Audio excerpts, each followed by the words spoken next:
الحمد لله وكفى والصلاة والسلام على خاتم الأنبياء سيدنا وحبيبنا محمد المصطفى وعلى آله المجتبى وأصحابه النجبى. أما بعد فقد قال الله تبارك وتعالى في القرآن المجيد والفرقان الحميد: أعوذ بالله من الشيطان الرجيم. بسم الله الرحمن الرحيم. ويوفون بالنذر ويخافون يوما كان شره مستطيرا ويطعمون الطعام على حبه مسكينا ويتيما واسيرا إنما نطعمكم لوجه الله لا نريد منكم جزاء ولا شكورا إنا نخاف من ربنا يوما نبوسا قمطريرا. صدق الله العلي العظيم. قال النبي صلى الله عليه وسلم: ما نقص مال من صدقة قط، أو كما قال النبي صلى الله عليه وسلم: صدق رسوله النبي الكريم. ونحن على ذلك لمن الشاهدين ومن الشاكرين، والحمد لله رب العالمین. برادران اسلام، اللہ تبارک و تعالیٰ کی عنایت سے دروس ماضیہ سے اصحاب رسول صلی اللہ علیہ وسلم رضوان اللہ علیہم اجمعین کے بارے میں اپنے معروضات عرض کر رہا ہوں، کیونکہ ایمان کی دار مدار اور ایمان کا جو اصل جڑ ہے وہ صحابہ ہے. اسی لیے اللہ تبارک و تعالی نے قرآن پاک میں فرمایا کہ اذا قیل لهم آمنوا کما آمن الناس. الناس سے مراد کون ہے؟ صحابہ. قالوا انؤمن کما آمن السفہاء. ہم ان جیسے بیوقوفوں کی طرح ایمان لے آئیں. اللہ تبارک و تعالی نے یعنی سب سے پہلی گالی جو صحابہ کو دی ہے وہ کافروں نے دی ہے. اب بھی اگر کوئی صحابہ کو گالی دے گا تو وہ کافروں کی وجہ سے دے گا. حتیٰ کہ ایک حدیث ہے ترمذی شریف میں جس میں حضور پاک نے فرمایا کہ من سب علیًا فقد سبنی. جس نے حضرت علی کو گالی دی اس نے مجھے گالی دی. اور اسی طرح ایک حدیث مبارک ہے، حضور نے فرمایا کہ اللہ اللہ اصحابی لا تتخذوهم من بعدی غرضا فمن احبهم فبحبی احبهم ومن ابغضهم فببغضی ابغضهم ومن آذاهم فقد آذانی ومن آذانی فقد آذى اللہ ومن آذى اللہ فیوشک ان یاخذہ او کما قال النبی صلی اللہ علیہ وسلم. حضور میں خبردار میرے صحابہ کے بارے میں کبھی زبان درازی نہ کرنا، میرے بعد ان کو تم اپنے خیالات فاسدہ کا اور گالیوں کا نشانہ نہ بنا لینا۔ یاد رکھو، جو صحابہ سے محبت رکھتا ہے وہ میری محبت کی وجہ سے رکھتا ہے، اور جو صحابہ سے بغض رکھتا ہے وہ دراصل اس کو میرے ساتھ بغض ہے، اور جو صحابہ کو ایذا پہنچاتا ہے وہ مجھے ایذا پہنچاتا ہے، اور جو مجھے ایذا پہنچاتا ہے گویا اس نے اللہ کو ناراض کیا اور اللہ کو ایذا پہنچایا، اور پھر قریب ہے کہ اللہ تعالیٰ اس کو پکڑ لے عذاب میں، دنیا کے اندر بھی اور آخرت کے اندر بھی۔ تو اس لیے اصحاب رسول جو ہیں وہ معیار حق بھی ہیں، نمونہ حق بھی ہیں، اور دین کے سچے وارث بھی ہیں۔ ہم تک جو دین پہنچا ہے یہ صحابہ ہی نے تو پہنچایا ہے۔ تو اسی لیے چند دنوں سے اصحاب رسول کے بارے میں عرض کر رہا تھا، اور کل کے درس میں سیدنا علی داماد نبی، رابع الخلفاء، وزیر النبی المصطفیٰ صلی اللہ علیہ وسلم کے بارے میں ذکر ہو رہا تھا کہ صلح حدیبیہ کے موقع پر جب حضور کو مکے والوں نے روک دیا کہ آپ عمرہ نہ کریں، البتہ یہ ہو سکتا ہے کہ ہم آپس میں صلح کر لیتے ہیں، اگلے سال پھر آ کر آپ عمرہ کر لیں۔ حضور صلی اللہ علیہ وسلم نے فرمایا ٹھیک ہے، ہم صلح پر بھی راضی ہیں۔ تو بہرحال کئی لوگ آتے رہے، آخر میں سہیل بن عمرو آیا، آپ نے فرمایا یہ نام تو اس کا اچھا ہے، سہیل ہے، ہو سکتا ہے کوئی سہولت پیدا ہو۔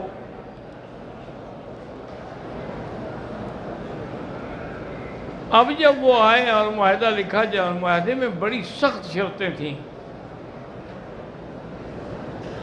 کہ اگر کوئی آدمی مکے سے مسلمان بھاگ جائے مدینہ منورہ اور ہم اس کو طلب کریں تو آپ کو واپس کرنا پڑے گا، اور اگر آپ کا کوئی مسلمان وہاں سے بھاگ کے مکے آ جائے، آپ مانگیں ہم واپس نہیں کریں گے۔ حضور نے فرمایا بھی یہ شرط بھی قبول ہے۔ اب صحابہ حیران ہیں، اللہ کے نبی کے سامنے کون بول سکتا ہے؟ حیران ہے کہ بھی ایسی شرطیں اور اتنا دب کر صلح کرنے کی کیا ضرورت ہے؟ زیادہ سے زیادہ جنگ ہوگی، ہم شہید ہو جائیں گے۔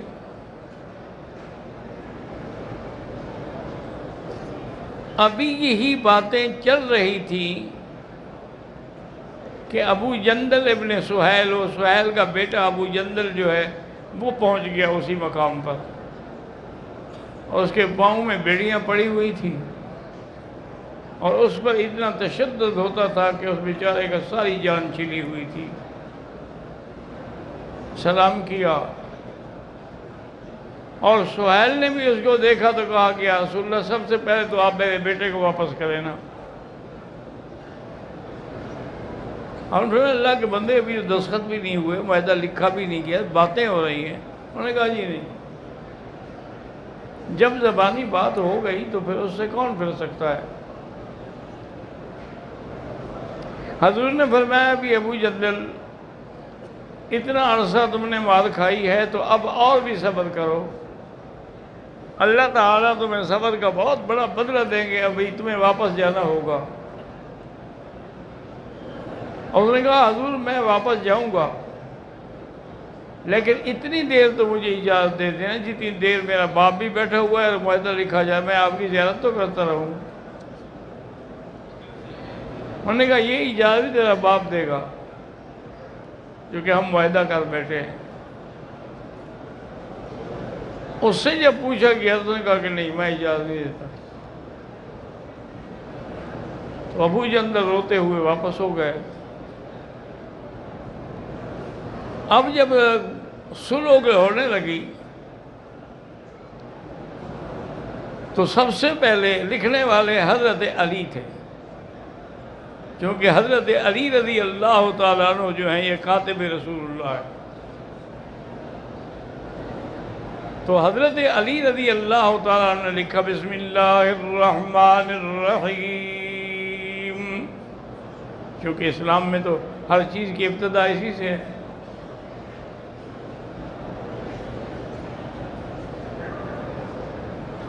اس نے کہا نہیں نہیں نہیں نہیں، یہ الرحمن الرحیم نہیں جانتے کون ہے،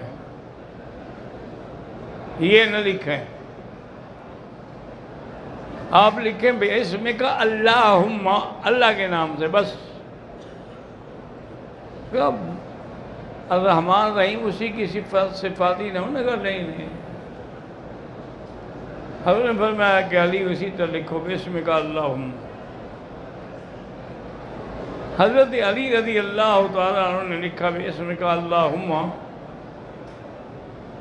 اور اس کے بعد ھذا ما قاضا محمد الرسول اللہ۔ انہوں نے کہا نہیں نہیں نہیں یا رسول اللہ، یہ ہم نہیں مانتے، اگر ہم آپ کو رسول اللہ مانتے تو پھر روکتے کیوں؟ ہم تو آپ کے ساتھ صلح کر رہے ہیں، آپ لکھیں ھذا ما قاضا محمد ابن عبداللہ، محمد عبداللہ کے بیٹے کے ساتھ ہماری صلح ہو رہی ہے، رسول اللہ تو ہم نہیں مانتے۔ یعنی آپ اندازہ کریں کہ کافر اس زمانے میں بھی کتنے ہوشیار تھے کہ ایک ایک لفظ پر وہ جرح کر رہا ہے، اور حضور کی شان رحمت ہے۔ ہم نے کہا اچھا ٹھیک ہے کر لو، اسی طرح لکھو بھائی، محمد الرسول اللہ نہ لکھو۔ حضرت نے کہا یا رسول اللہ لا امرو، میں آپ کا نام نہیں کاٹوں گا، میں لکھ چکا ہوں محمد الرسول اللہ، تو اب میں کیسے اس پر قلم پھیر دوں؟ حضور نے فرمایا کہ میں جو کہہ رہا ہوں، نے کہا واللہ لا امحو یا رسول اللہ، مجھے اللہ کی قسم ہے میں آپ کا نام نہیں کاٹوں گا۔ اب اسی سے خود شیعہ اندازہ کر دیں جو حضرت عمر پہ اعتراض کرتے ہیں کہ حضور پاک نے کاغذ قلم مانگا تو انہوں نے کہا کہ حسبنا کتاب اللہ، تو انکار کر دیا، تو حضرت علی بھی تو انکار کر رہے ہیں، لیکن یہ انکار نہیں، یہ محبت ہے، یہ مقام عظمت ہے کہ ہم اللہ کے رسول کے نام پر کیسے قلم پھیریں، اور جب اللہ کا قرآن آ گیا ہے تو حضور کو تکلیف کیوں دیں؟ ورنہ یہ معنی نہیں کہ نعوذ باللہ ان کو وہ حضرت علی کی خلافت لکھ کے دینے والے تھے تو حضرت عمر نے حسبنا کتاب اللہ کہہ کے روک دیا، بھئی اس کے بعد تو 4 دن حضور زندہ رہے، پھر حضرت علی تو گھر میں رہنے والا بندہ ہے، کسی وقت دکھوا لیتا۔ تو بہرحال یہ روافض کا ایک جھوٹا پراپگنڈا ہے جس کی کوئی حقیقت نہیں ہے۔ خدا کی شان ہے کہ ان کے مذہب کی بنیاد بھی جھوٹ پہ ہے، اور ابتدا بھی جھوٹ سے ہے، اور انتہا بھی جھوٹ پہ ہے۔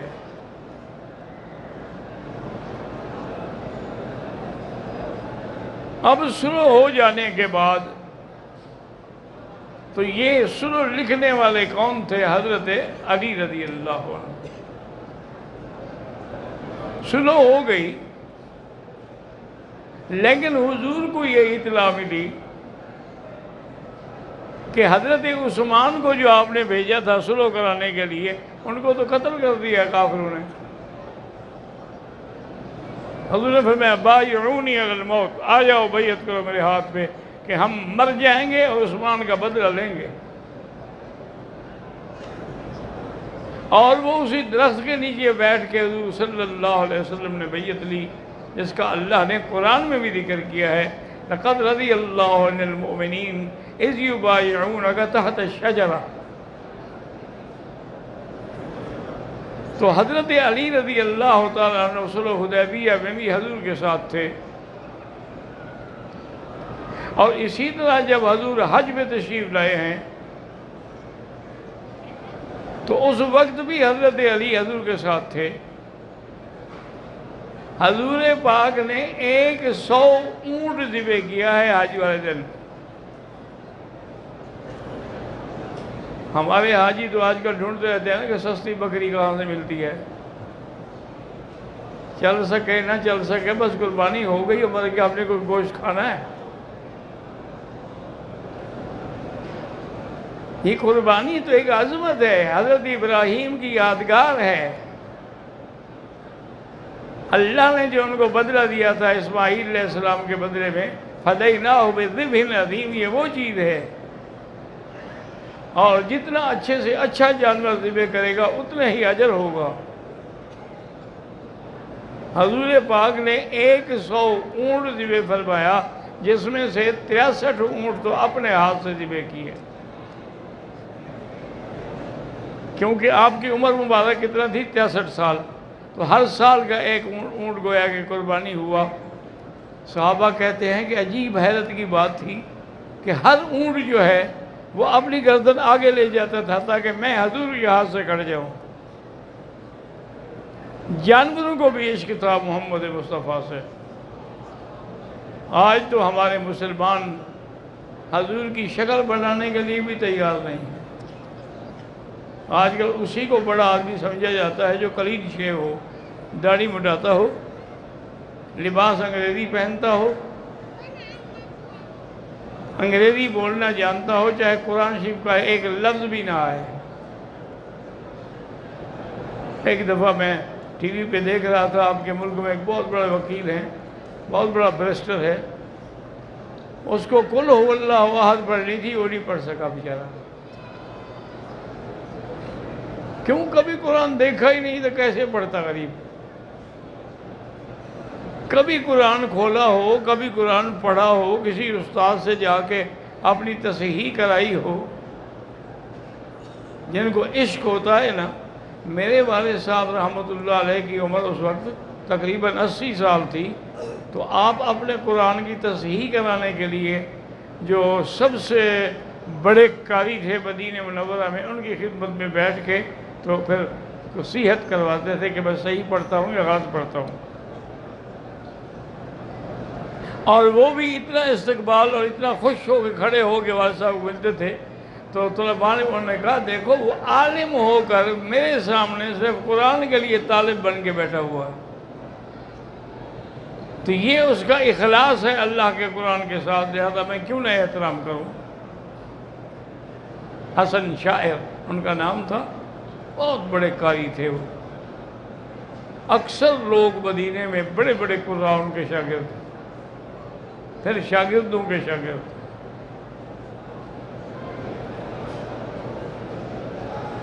تو حضرت علی رضی اللہ تعالیٰ عنہ کو حضور نے حکم دیا کہ 63 اونٹ میں نے ذبح کیا ہے، اب میرے وکیل کی حیثیت سے 37 اونٹ باقی جو ہیں وہ تم ذبح کرو. اور اس میں اللہ کے پیغمبر نے ہمیں مسئلہ بھی سمجھا دیا کہ اگر قربانی کا جانور آدمی اپنے ہاتھ سے خود ذبح کرے تو سب سے افضل ہے، لیکن شرط یہ ہے کہ وہ ذبح کرنا جانتا بھی ہو. اور اگر نہ کر سکے کسی دوسرے کو وکیل بنائے تو وہ بھی جائز ہے. دیکھیں حضرت علی کو آپ نے وکیل بنایا.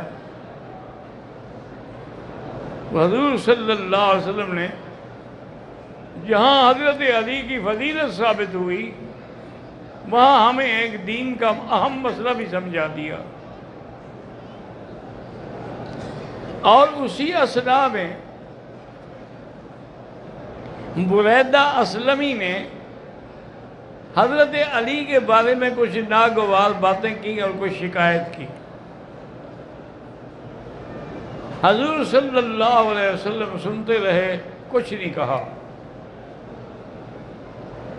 اب جب قافلے واپس چل پڑے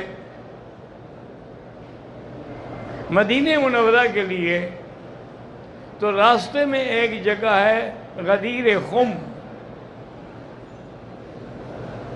اسی جگہ پر حضور صلی اللہ علیہ وسلم کا قافلہ رکا.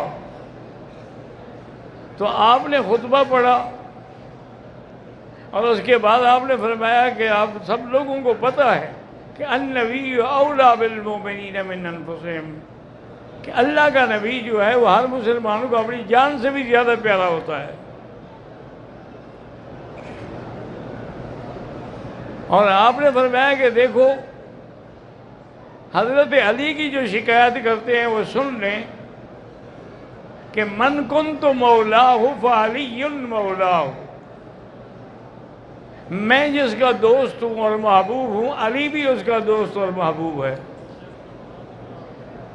اسی ایک لفظ کو لے کر روافض جو ہیں، شیعہ جو ہیں، آج تک وہ عید غدیر خم مناتے ہیں اور لفظ مولا کو پکڑ کے حضرت علی کو مولا مشکل کشا بنا دیا ہے۔ نے کہا مولا کا معنی تو خدا ہوتا ہے، ان اللہ ہوا مولا ہو۔ حالانکہ یہ نہیں سمجھے اللہ کے بندے کہ ایک لفظ کے کئی معنی ہوتے ہیں۔ مولا ولایت سے بھی ہوتا ہے، مولا ولایت سے بھی ہوتا ہے، اور کبھی کبھی غلام جو ہے اس کو بھی مولا کہا جاتا ہے کہ مولا القوم منہم، قوم کا غلام جو ہے وہ بھی ان میں سے شمار ہوگا، تو وہ غلام ہے لیکن اس کو مولا کہا جا رہا ہے۔ تو اس لیے یہاں جو مقصد ہے وہ یہ ہے کہ محبوب ہے، کہ جس کو میں محبوب اس کو علی بھی محبوب ہے۔ اور یہ بھی فرمایا کہ لا یبغضک مؤمن ولا یحبک منافق، علی تمہارے ساتھ کوئی محبت نہیں کرے گا مگر وہ جو مومن ہے، اور بغض تمہارے ساتھ وہ رکھے گا جو منافق ہے۔ حضرت عمر نے کھڑے ہو کے کہا کہ حضرت علی میں تمہیں مبارک دیتا ہوں، اصبحت وامسیت محب کل مومن و مومنۃ، جب کوئی مومن ہے تو اس کے تم محبوب ہو۔ حضور نے فرمایا کہ حضرت علی سے محبت مومن کرے گا اور بغض منافق کرے گا۔ اب حضرت علی رضی اللہ تعالیٰ عنہ کو یہ اعزاز بھی حضور صلی اللہ علیہ وسلم نے عطا فرمایا کہ ان من کنت مولاہ فعلی مولا۔ ہم یہ بلکہ اگر دیکھا جائے تو عقیدے کے اعتبار سے تو یہ روایت ضعیف ہے، لیکن پھر بھی ہم کہتے ہیں جب معنی اس کا دوستی ہے، اللہ ولی الذین آمنوا، اللہ مومنوں کے دوست ہیں، یخرجہم من الظلمات الی النور، والذین کفروا اولیاءہم الطاغوت یخرجونہم من النور الی الظلمات۔ تو اللہ تبارک و تعالیٰ نے ان ولی اللہ الذی نزل الکتاب وہو یتولی الصالحین، کئی مقام پہ یہ لفظ آیا ہے۔ تو اس لیے بہرحال لیکن افسوس یہی ہے کہ جتنے باطل فرقے ہیں نا جی، بس وہ ایک لفظ کو لے کر پورے دین کا نعوذ باللہ شکل ہی بدل دیتے ہیں۔ جیسے اب دیکھیں قادیانی ہیں، وہ کہتے ہیں جی کہ خاتم النبیین کا معنی ہے مہر، اللہ کا نبی جس کو مہر لگا دے وہ بھی نبی ہو جاتا ہے۔ لہٰذا ہمارے مرزا کو بھی مہر لگا دی تھی، پتہ نہیں یہ تھا کہاں اس وقت کہ اس نے مہر لگوائی، یہ پیدا بھی ہوا تھا کہ نہیں، لیکن بس ایک جہالت ہے۔ اور کتنے لوگ ہیں دنیا میں جو نعوذ باللہ قادیانی بنے ہوئے ہیں اور منکرین ختم نبوت میں سے ہیں۔ انا للہ و انا الیہ راجعون۔ اللہ تبارک و تعالیٰ سے دعا کیا کرو کہ اللہ ہمیں صحیح عقیدہ دے اور ہمیں دین پر صحیح معنوں میں استقامت بھی نصیب کرے۔ تو حضرت علی رضی اللہ تعالیٰ عنہ کا یہ بھی اعزاز ہے۔ ایک دفعہ حضور صلی اللہ علیہ وسلم بی بی فاطمہ الزہرا کے گھر میں تشریف لائے، تو آپ نے پوچھا کہ این ابن امک، کہا علی کہاں ہے؟ اس نے کہا اس میرے ساتھ کوئی بات ہو گئی تو ناراض ہو کے چلے گئے، اب یہ تو نہیں پتا کہاں ہیں۔ حضرت آقا نامدار صلی اللہ علیہ وسلم نے فوراً سمجھ لیا کہ علی کہاں جائے گا، اللہ کے گھر میں ہوگا، مسجد میں سو رہا ہوگا۔ آئے دیکھا تو آپ مٹی پہ لیٹے ہوئے ہیں اور کپڑوں پر بھی مٹی ہے، بالوں پر بھی مٹی ہے۔ حضور اس میں کپڑوں کو بھی صاف کر رہے ہیں اور فرما رہے ہیں قم یا ابا تراب، قم یا ابا تراب۔ تو اس دن سے حضرت علی کہتے ہیں مجھے جتنا یہ کنیت پیاری ہے، میں نے ابو الحسن، حالانکہ وہ بیٹے کی نام کی کنیت تھی، اس کو چھوڑ کے اسی کنیت پہ خوش ہوتے تھے۔ تو یہ کنیت دینے والے بھی حضور صلی اللہ علیہ وسلم ہیں۔ اور یہ بھی حضرت علی رضی اللہ تعالیٰ عنہ کو اعزاز ملا کہ ایک دن آپ نے سب کو بلایا، بی بی فاطمہ رضی اللہ عنہ، حضرت حسن، حضرت حسین، حضرت علی، اور آپ نے چادر لے کے اوپر ڈالی اور کہا کہ اللہم ہؤلاء اہل بیتی، یا اللہ یہ میرے اہل بیت ہیں۔ تو اللہ تبارک و تعالیٰ سے چونکہ قرآن میں آیت اتری تھی نا انما یرید اللہ لیذھب عنکم الرجس اہل البیت ویطہرکم تطہیرا، تو حضور نے دعا مانگی، لیکن اصل بات یاد رکھیں کہ اہل بیت سے مراد حضور کی بیویاں ہیں، ازواج مطہرات ہیں۔ اہل بیت سے مراد اولاد نہیں ہوتی، اہل بیت سے مراد بیوی بچے ہوتے ہیں، لیکن اولاد بھی ان کے تابع ہوتی ہے۔ لیکن شیعہ نے اسی کو بھی ایک بہت بڑا مسئلہ بنایا ہوا ہے کہ جی بس یہی 5 ہی اہل بیت ہیں اور باقی کوئی بھی اہل بیت نہیں ہے، باقی عورتیں بھی اہل بیت میں شامل نہیں ہیں، چونکہ قرآن میں جو ہے وہ جمع مذکر کا صیغہ ہے، وَيُطَهِّرُكُمْ تَطْهِيرًا، وَيُطَهِّرُكُنَّ تو نہیں ہے، لہذا اہل بیت میں عورتیں شامل نہیں ہیں۔ تو ایک دفعہ بہت پرانی بات ہے، اس وقت نیچے درس ہوتا تھا، ایک شیعہ کا بڑا مجتہد ایران سے آیا، تو اس نے آ کر مجھ سے یہی سوال پوچھا کہ جب قرآن کہتا ہے جمع مذکر وَيُطَهِّرُكُمْ تَطْهِيرًا، تو آپ لوگ کیسے عورتوں کو شامل کرتے ہیں؟ میں نے کہا حضرت یہ تو بڑی آسان بات ہے، آپ بی بی فاطمہ کو نکال دیں، ہم اہل بیت کی باقی عورتوں کو نکال دیتے ہیں۔ اگر اس صیغے کی وجہ سے عورتیں شامل نہیں ہو سکتی تو پھر بی بی فاطمہ کیسے شامل ہوگی؟ تو یہ کیوں نہیں کہتے ہو کہ یہ جمع تکسیر ہے، مذکر کے لیے بھی ہے اور مؤنث کے لیے بھی ہے، اس میں حضور کے اہل بیت بھی ہیں، اور اس کے بعد یہ ہے کہ حضرت حسن و حسین بھی ہیں، آپ کی بیٹی بھی ہے رضوان اللہ تعالیٰ علیہم اجمعین۔ تو یہ شرف جو ہے یہ بھی حضرت علی کو ملا ہے۔ زندگی باقی انشاءاللہ تو بات باقی۔ ربنا تقبل منا انک انت السمیع العلیم وتب علینا انک انت التواب الرحیم۔ اللہم اکفنا شر شیاطین الجن والانس، اللہم اکفنا شر فسقۃ الجن والانس، اللہم لا تجعلنا مضغۃ للماذعین، لا تجعلنا عقدۃ للآکلین، لا تجعلنا فتنة للقوم الظالمین۔ ربنا ظلمنا انفسنا ان لم تغفر لنا وترحمنا لنکونن من الخاسرین۔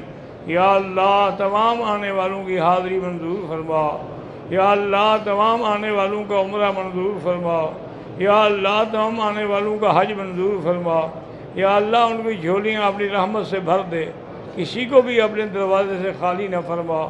ربنا آتنا فی الدنیا حسنۃ وفی الآخرۃ حسنۃ وقنا عذاب النار، وصلی اللہ تعالی علی خیر خلقہ سیدنا محمد وعلی آلہ واصحابہ اجمعین برحمتک یا ارحم الراحمین۔